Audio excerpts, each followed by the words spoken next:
What's good, everybody? It's your boy Rob back with another video. I'm here to talk to you guys about 5 things I don't like on my Fold 3. And a lot of these doesn't have anything to do with the Fold itself. It is some of the things that could be improved with software updates, whether it's through an app or just the overall software of the Samsung 3.1.1 UI. There's some things that kind of irk me about it. I'm going to go through my little quick list real quick and talk to you about it. One thing that kind of bothers me is apps not being optimized to work with a dual display.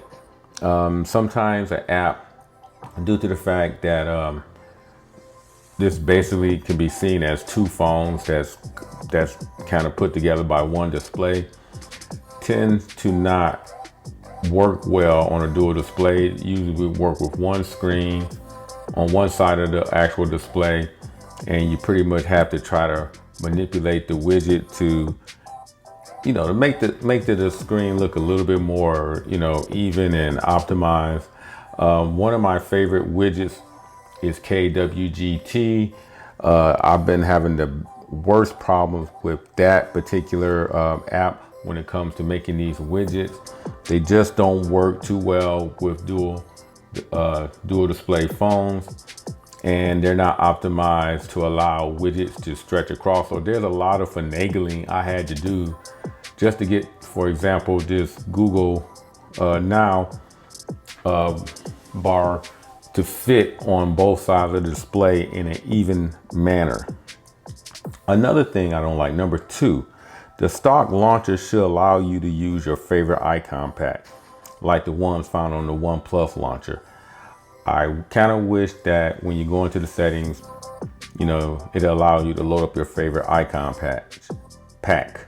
But as of now, I kind of have to use what Samsung provide, or either go to another launcher, which is something I may try down the road. But in a lot of ways, I kind of wish that Samsung would, add some features to its stock launcher. Sometimes, people want to use the stock launcher for a lot of the actual Samsung features that come within the Samsung One UI operating skin. Number 3, I kind of wish they use a better screen protector on this phone. I had a case that I was trying to use.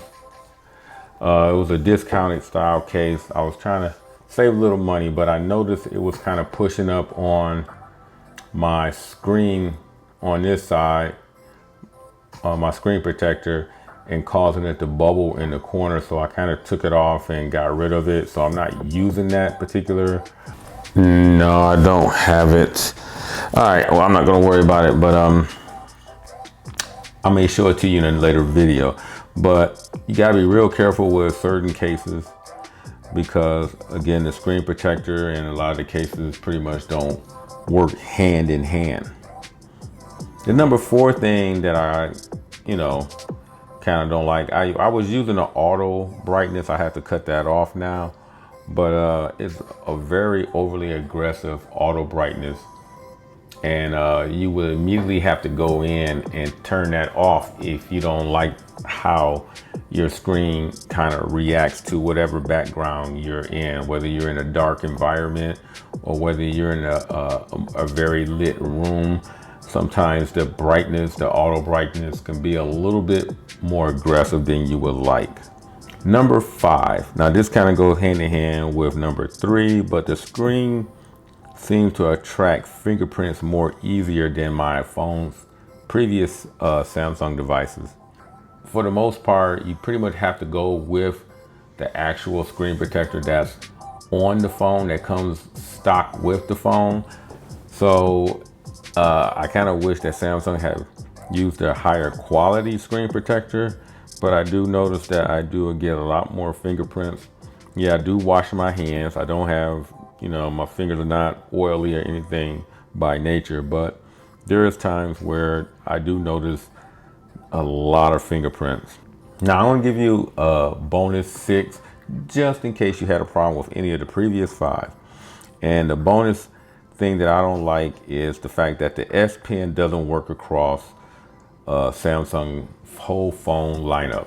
Now, for example, I have a Note 20, I have Note 10 Plus, I've had a lot of Notes, and it's a shame that the S Pen doesn't work across the entire lineup. In a lot of ways, I kind of think that was a little bit of a money grab by Samsung. Also the same with the S Pen Pro that you can buy for this Fold 3.